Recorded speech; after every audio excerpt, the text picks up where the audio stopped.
श्रीरामः शरणं समस्तजगतां रामं विना का गति। रामेण प्रतिहन्यते कलिमलं रामाय कार्यं नमः।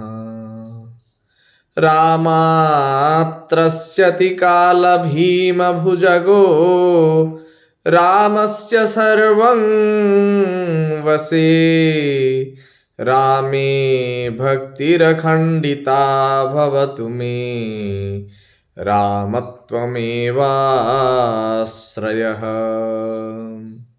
रामाय रामभद्राय रामचन्द्राय वेधसे रघुनाथाय नाथाय सीतायाः पतये नमः।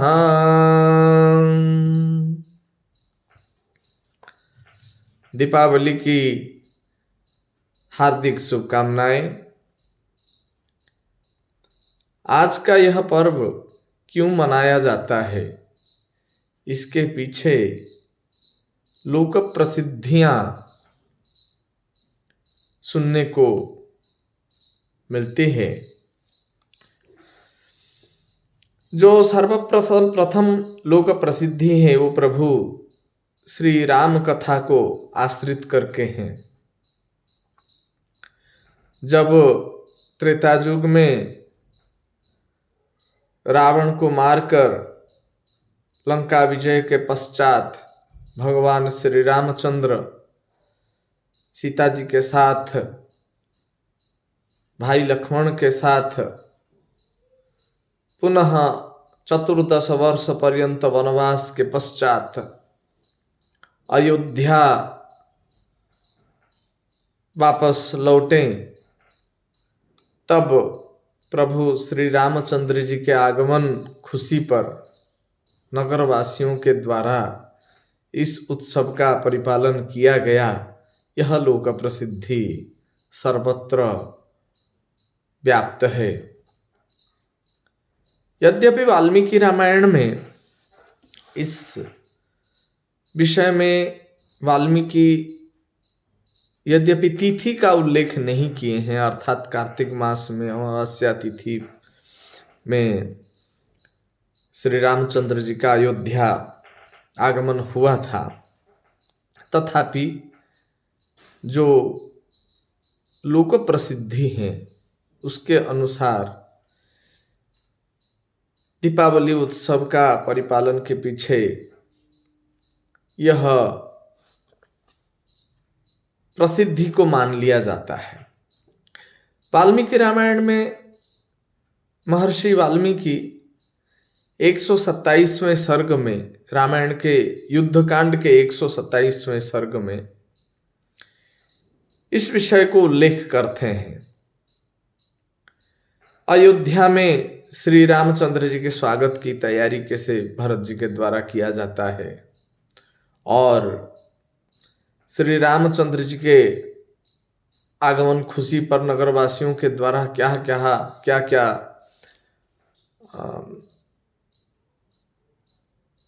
स्वागत की तैयारी, स्वागत की प्रस्तुति किस प्रकार किया गया है, वाल्मीकि बहुत सुंदर भाव से वर्णन किया है। भरत आदि परिवारजनों के साथ मिलने की खुशी, इस विषय को भी श्री वाल्मीकि जी ने बहुत सुंदर भाव से प्रकट किया है। वाल्मीकि रामायण में सुंदर भाव से बताया है। सर्वप्रथम हनुमान आते हैं। हनुमान जी आकर भरत जी को ये सुसंवाद सुनाते हैं। तब भरत कहते हैं, बहूनि नाम वर्षाणि गतस्य सुमहद्वनम शृणोम्यहं प्रीतिकरम मम नाथस्य कीर्तनम। अर्थात ये आनंद प्रदान करने वाली जो गाथा है, आनंद प्रदान करने वाली जो वार्ता है, ये मुझे बहुत दिन के बाद इस प्रकार की संवाद सुनने को मिला है। इससे ज्ञात होता है कि भरत कितने दुखी थे। भ्रातृ वियोग से पीड़ित थे। तत्पश्चात यह भी कहते हैं, बहुत सुंदर बात कहते हैं, भरत कहते हैं कि यदि जीवित रहे मनुष्य, यदि कभी जीवित रहे तो आगे सुसंवाद सुनने के लिए उसको अवसर मिलता है। भले वो 100 साल के बाद क्यों ना हो, लेकिन सुसंवाद सुनने को मिलेगा, लेकिन बशर्ते उसको जीवित रहना चाहिए। कल्याणीवत गाथेयं लौकिकी प्रतिभाति माम एति जीवन्तमानंदो नरं वर्ष शतादपि। तो आज यह जो कल्याणमयी लौकिक गाथा मुझे जो सुनने को मिला, मैं जीवित हूँ इसलिए मुझे यह सुनने को मिला, इस प्रकार के वो खुशी व्यक्त करते हैं, अपने हर्ष को व्यक्त करते हैं।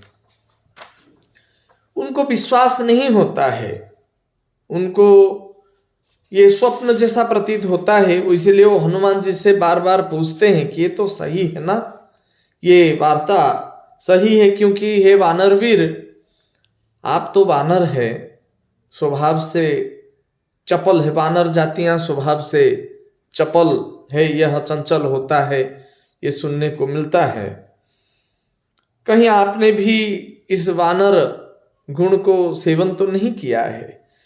कचिन्ना खलु कापेयी सेव्यते चलचित्तता नहीं पश्यामि काकुत्स्थं राममार्यं परन्तप। कश्चिन्न चानुदृश्यन्ते कपयः कामरूपिणः। कहीं ये श्री राम के आने की झूठी खबर तो नहीं उड़ा दी है, क्योंकि मुझे अभी तक शत्रुओं को संताप देने वाले ककुत्स्थ कुलभूषण आर्य श्री रामचंद्र के दर्शन नहीं हो रहे हैं। तथा आप जिस प्रकार आप लोगों जैसे और भी जो वानर है, इच्छानुसार रूप धारण करने वानर भी कहीं मुझे दिख नहीं रहे हैं, तो वो उनको उनसे मिलने के लिए व्यग्र है। तो किस प्रकार भरत सत्य पराक्रमी शत्रुघ्न को क्या आज्ञा देते हैं, नगर सजाने के लिए किस प्रकार उनको आज्ञा देते हैं, क्या आदेश देते हैं, वो वाल्मीकि अत्यंत सुंदर रूप से उसको वर्णन किए हैं। दैवतानि च सर्वाणि चैत्यानि नगरस्य च सुगंधमाल्यैर्वादित्रे रर्चन्तु शुचयो नरा। अर्थात शुद्धाचारी पुरुष कुल देवताओं का तथा नगर के सभी देवस्थानों का गाजेबाज के साथ सुगंधित पुष्पों द्वारा पूजन करें। स्तुति और पुराणों को जानकार सूत जो पौराणिक हैं, समस्त वैतालिक और वाद्य बजाने में कुशल सब लोग, सभी राजरानियां, मंत्रीगण, सेनाएं, सैनिकों की स्त्रियां, ब्राह्मण, क्षत्रिय तथा व्यवसायी संघों के मुखिया लोग श्री रामचंद्र के मुखचंद्र का दर्शन करने के लिए नगर से बाहर चलें। तो भरतस्य वचः श्रुत्वा शत्रुघ्नः परवीरः विष्टिरनेकसाहस्रीश्चोदयामास भागसः। भरत फिर किस प्रकार भरत के आदेश को सुनकर शत्रुघ्न किस प्रकार परिपालन करते हैं, अयोध्या को किस प्रकार सजाते हैं, क्योंकि आज ये दीपावली का उत्सव अयोध्या प्रांत में, अयोध्या में बहुत सुंदर रूप से पालन किया जा रहा है। उस समय भी जिस प्रकार अयोध्या नगरी सजी थी, आज भी इस प्रकार सुसज्जित है। किस प्रकार सजी थी, क्या शत्रुघ्न ने क्या आज्ञा दी, क्या आदेश दी। न समीकुरुत निम्नानि विषमाणि समानि च। जितने भी रास्ता है, पथ है, मार्ग है, जो उबड़ खाबड़ भूमि है, उसको समतल बना दिया जाए। स्थानानि च निरस्यन्तां नंदिग्रामादितः परम सिंचन्तु पृथिवीं कृत्स्नां हिमशीतेन वारिणा। अयोध्या से नंदीग्राम तक का मार्ग साफ कर दो, आसपास की सारी भूमि पर ठंडे शीतल जल का छिड़काव कर दो। ततोभ्यवकिरन्त्वन्ये लाजे पुष्पैश्च सर्वतः समुच्छ्रितपताकास्तु रथ्याः पुरवरोत्तमे। तत्पश्चात दूसरे लोग रास्ते में सब और लावा और फूल बिखेर दें। इस श्रेष्ठ नगर की सड़कों के अगल बगल में ऊंची पताकाएं फहरा दी जाए।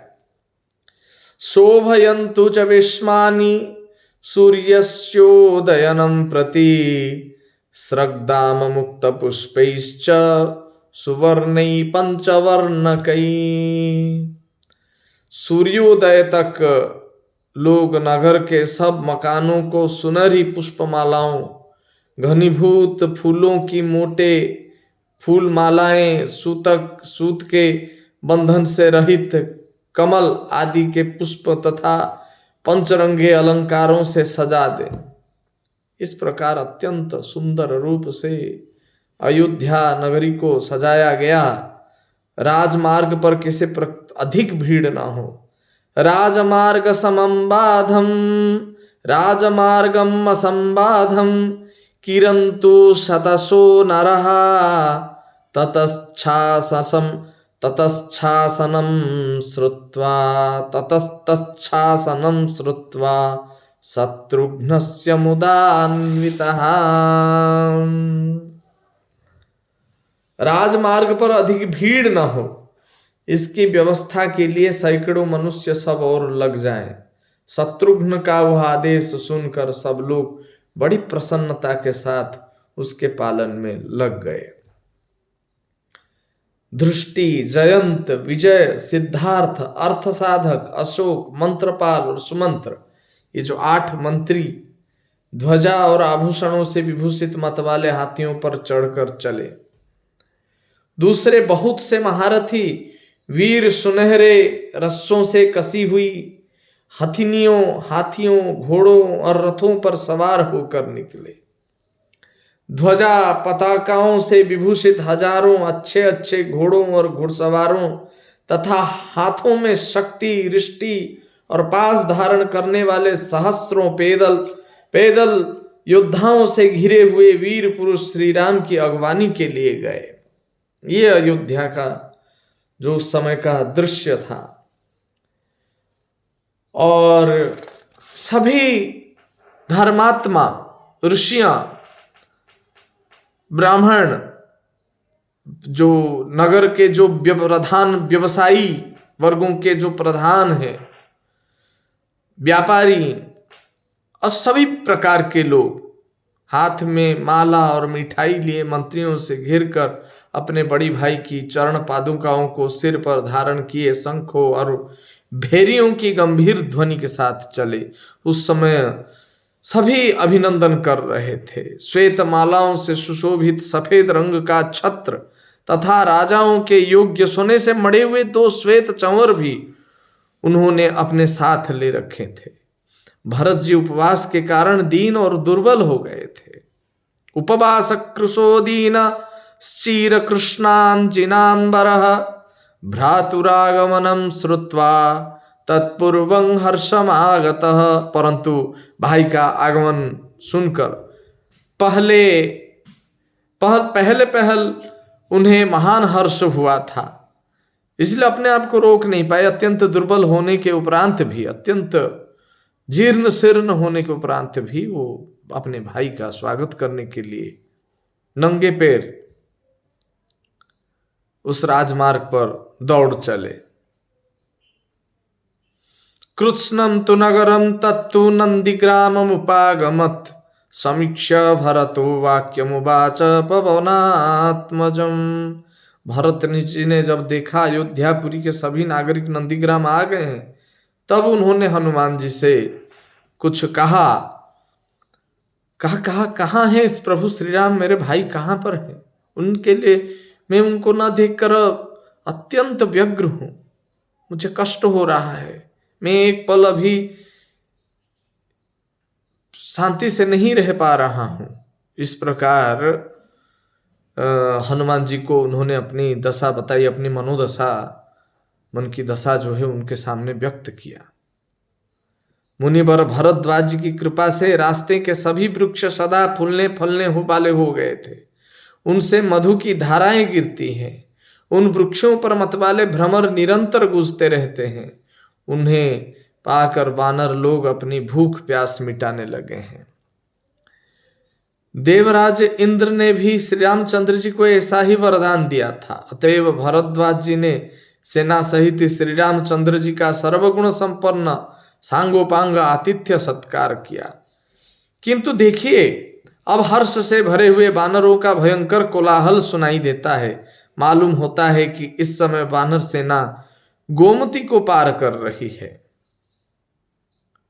मन्ये वानर सेना सा नदीं तरति गोमतिम, रजो वर्षम समुद्भूतं पश्य सालवनं प्रति, मन्ये सालवनं रम्यं लोलयन्ति प्लवंगमः, तदेतदृश्यते दूरात् विमानं चन्द्रसंनिभं, विमानं पुष्पकं दिव्यं मनसा ब्रह्म निर्मितं, रावणं बांधवैः सार्धं हत्वा लब्धं महात्मना। अब ये देखिए, पुष्पक विमान दूर से दिखाई देने लगा, जो चंद्रमा के समान प्रतीत हो रहा था। आकाश मार्ग से जब पुष्पक विमान का आगमन हो रहा था, तब जैसे लग रहा था कि जैसे मानो कोई चंद्रमा आकाश में देदीप्यमान है। तरुणादित्य संकाशं विमानं रामवाहनं, धनदस्य प्रसादेन दिव्यमेतन्मनोजवम्। श्री रामचंद्र जी का जो वाहन बना हुआ यह विमान प्रातः काल के सूर्य की भांति प्रकाशित हो रहा था। इसका वेग मन के समान था। यह दिव्य विमान ब्रह्मा जी की कृपा से धनद अर्थात कुबेर को प्राप्त हुआ था। इसी में विदेह राजकुमारी मां सीता के साथ वे दोनों रघुवंशी वीर बंधु बैठे हैं, और इसी में महातेजस्वी सुग्रीव और तथा राक्षस विभीषण भी विराजमान है। हनुमान जी के इस प्रकार कहते ही स्त्रियों, बालकों, नौजवानों और बूढ़ों सभी पूर्ववासियों के मुख से यह वाणी फूट पड़ी, अहो यह श्री रामचंद्र जी आ रहे हैं। रामोयमिति कीर्तिते, रामोयम अयम रामः अयं रामः, यह राम, ये प्रभु श्री राम है, ये श्री रामचंद्र है, ये राम है, ये राम है। इस प्रकार चारों तरफ कोलाहल सुनाई देने लगा। उन नागरिकों का वो हर्षनाद स्वर्गलोक तक गूंज उठा। कितना खुशी, कितना अयोध्या वासियों में यहाँ खुशी। रथ कुंजर बाजिभ्यस्तेव तिर्यमहिंगता, दद्रुसुस्तं विमानस्थं नराः सोममिवांबरे। सब लोग हाथी, घोड़ों और रथों से उतर पड़े तथा पृथ्वी पर खड़े हो विमान पर विराजमान श्री रामचंद्र जी का उसी तरह दर्शन करने लगे जैसे लोग आकाश में प्रकाशित होने वाले चंद्र का दर्शन करते हैं। प्रांजलिर्भरतो भूत्वा प्रहुरुष्टो राघवोन्मुख, यथार्थेनार्घ्यपाद्याद्यै स्ततो राममपूजयत्। मनसा ब्रह्मणा सृष्टे विमाने भरताग्रज, रराज पृथुदीर्घाक्षो वज्रपाणिरिवामरः। ततो विमानाग्रगतं भरतो भ्रातरं तदा, ववन्दे प्रणतो रामं मेरुस्थमिव भास्करम्। भरत हाथ जोड़े हुए प्रभु श्री रामचंद्र जी के पास गए और उनको जिस प्रकार मेरु पर्वत से सूर्य निकलने पर लोग वंदन करने लगते हैं, उसी प्रकार भरत भी प्रभु श्री रामचंद्र जी को प्रणाम किया। इतने में श्री रामचंद्र जी की आज्ञा पाकर वह महान वेगशाली हंसयुक्त उत्तम विमान पृथ्वी पर उतर आया। भगवान श्री राम ने सत्य पराक्रमी भरत जी को विमान पर चढ़ा लिया और उन्होंने श्री रघुनाथ जी के पास पहुंचकर आनंद विभोर हो पुनः उनके श्री चरणों में साष्टांग प्रणाम किया। दीर्घ काल तक प्रणाम करने के पश्चात दृष्टिपथ में आए हुए भरत को उठाकर श्री रघुनाथ जी ने अपनी गोद में बिठा लिया और बड़े हर्ष के साथ उन्हें हृदय से लगाया। तं समुत्थाय काकुत्स्थ चिरस्याक्षी पथं गतम् अंके भरतमारोप्य मुदितः परिसस्वजे। ततो लक्ष्मणमासाद्य वैदेहीं च परं तपः अथाभ्यवादयत् प्रीतो भरतो नाम चाब्रवीत्। सुग्रीवं केकयी पुत्रो जाम्बवन्तमथाङ्गदं मैन्दं च द्विविधं नीलं वृषभं चैव सस्वजे। सुषेणं च नलं चैव गवाक्षं गन्धमादनं सरभं पनसं चैव परितः परिसस्वजे। उसके बाद कैकेयी कुमार भरत ने सुग्रीव, जाम्बवान, अंगद, पनस, मैंद, द्विविध, नील, सुषेण, नल, गवाक्ष, गंधमादन, सरभ सभी को पूर्ण रूप से आलिंगन किया। ये राम दरबार है, प्रभु श्री रामचंद्र जी का जो ये दरबार है, उनको सहायता करने वाले ये बड़े बड़े वानर वीर, उन्हीं सभी को आलिंगन करके उन सभी का स्वागत किया। वे इच्छानुसार रूप धारण करने वाले वानर मानव रूप धारण करके भरत जी से मिले और उन सब ने महान हर्ष से उल्लसित होकर उस समय भरत जी का कुशल समाचार पूछा। सुग्रीव को भरत जी बड़े खुश होकर उनको एक बहुत बड़ा दर्जा दे दिया, उनको बहुत बड़ा सम्मान दिया। भरत बोले कि हम तो 4 भाई हैं, लेकिन आज से आप 5वें पंचम भ्राता के रूप में हैं। क्या बोले? त्वमस्माकं चतुर्णां वै भ्राता सुग्रीव पंचमः सौहृदात् जायते मित्रम अपकारोरिलक्षणम्। जो उपकार करता है वही तो मित्र होता है, वही तो सुहृद होता है, वही तो भाई होता है। लेकिन जो अपकार करता है वो तो शत्रु है। यदि भाई भी हैं और अपकार करें, वो भी शत्रु संज्ञा को प्राप्त कर लेता है। तो अब तुम लोग तो प्रभु श्री रामचंद्र जी का बहुत उपकार किया है, तो हमारे लिए भी, हमारा भी बहुत ये उपकार ही है, और आज से आप हमारे पंचम भ्राता के रूप में हमें। तो कितना बड़ा दर्जा और कितना ही खुशी का अवसर है। फिर उसके बाद विभीषण के पास भी जाते हैं और उनको भी कहते हैं कि आपने हमारा बहुत। इसके बाद भरत ने ये कहा, हे राक्षसराज, बड़े सौभाग्य की बात है कि आपकी सहायता पाकर श्री रघुनाथ जी ने अत्यंत दुष्कर कार्य को पूरा किया। दिष्ट्या त्वया सहायेन कृतं कर्म सुदुष्करम्।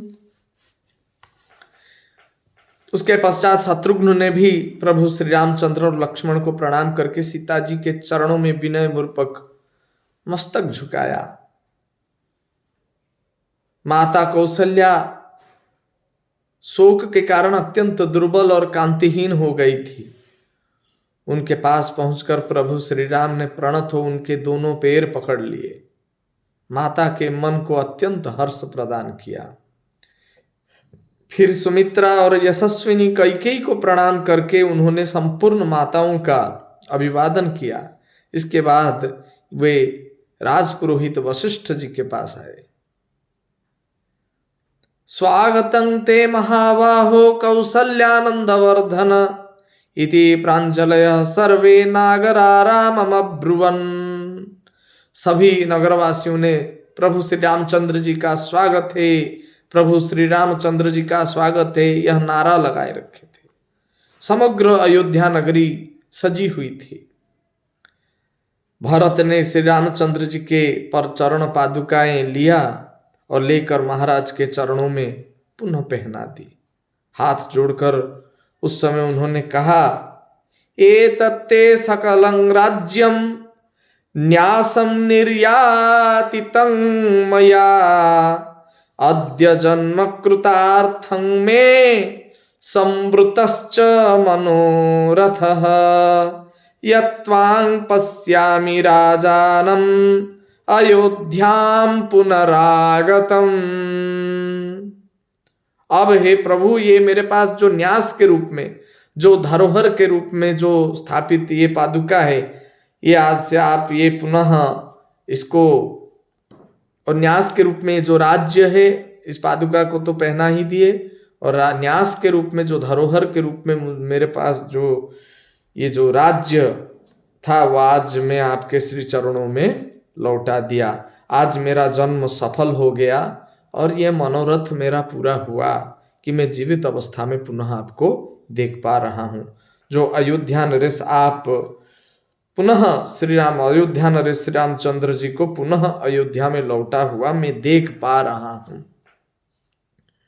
और आपका यह जो राज्य है, ये राज्य के जो कोष हैं, कुष्ठागार है, गृह है, बल माने सेना है, ये सब आपको समर्पित है।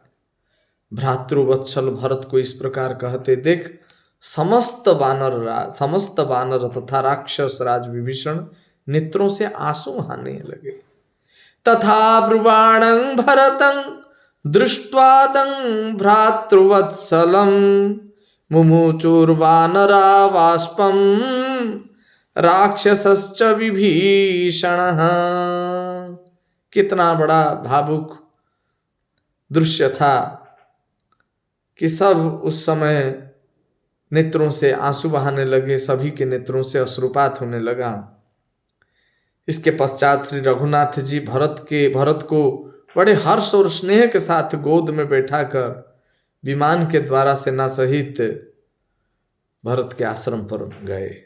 भरत के आश्रम पर पहुंचकर श्री रामचंद्र वहां खड़े होकर विमान को आदेश दिए, तुम कुबेर के पास चले जाओ और उन्हीं के सवारी में तुम रहो। वह वैश्रवणं देवम अनुजानामि गम्यताम, इस प्रकार का आदेश उन्होंने दिया। और श्री राम की आज्ञा पाकर वह परम उत्तम विमान उत्तर दिशा को लक्ष्य करके कुबेर के स्थान पर चला गया। राक्षस रावण ने जिस दिव्य पुष्पक विमान पर बलपूर्वक अधिकार कर लिया था, वही अब श्री रामचंद्र जी की आज्ञा से प्रेरित हो वेगपूर्वक कुबेर की सेवा में चला गया। तब वाल्मीकि कहते हैं, पुरोहितस्यात्मसखस्य राघवो बृहस्पते शक्रैवामराधिप निपीड्य पादौ पृथगासने शुभे सहैव तेनोपविवेश वीर्यवान। पराक्रमी श्री रघुनाथ जी ने अपने सखा पुरोहित वशिष्ठ पुत्र सुयज्ञ के उसी प्रकार चरण छुए जैसे देवराज इंद्र बृहस्पति जी का चरण स्पर्श करते हैं, चरण को स्पर्श करते हैं। फिर उन्हें एक सुंदर पृथक आसन पर विराजमान करके उनके साथ ही दूसरे आसन पर वो स्वयं बैठे। इस प्रकार प्रभु श्री रामचंद्र जी का आगमन हुआ और उसके पश्चात भरत किस प्रकार श्री रामचंद्र जी को राज्य लौटाते हैं और श्री रामचंद्र जी की नगर यात्रा किस प्रकार है और राज्याभिषेक किस प्रकार है और वानरों की विदाई किस प्रकार करते हैं, यह उसके बाद वाले सर्ग अर्थात 128वें सर्ग में वर्णित है। आज के इस दीपावली उत्सव पर प्रभु श्री रामचंद्र जी की इस प्रकार की गाथा अवश्य ही सुनना चाहिए। और यह युग युग तक चलने वाली ये कथा है, क्योंकि कहा गया है यावत् स्थास्यन्ति गिरयः सरितश्च महितले तावत् रामायणी कथा लोकेषु प्रचलिष्यति। जय श्री राम।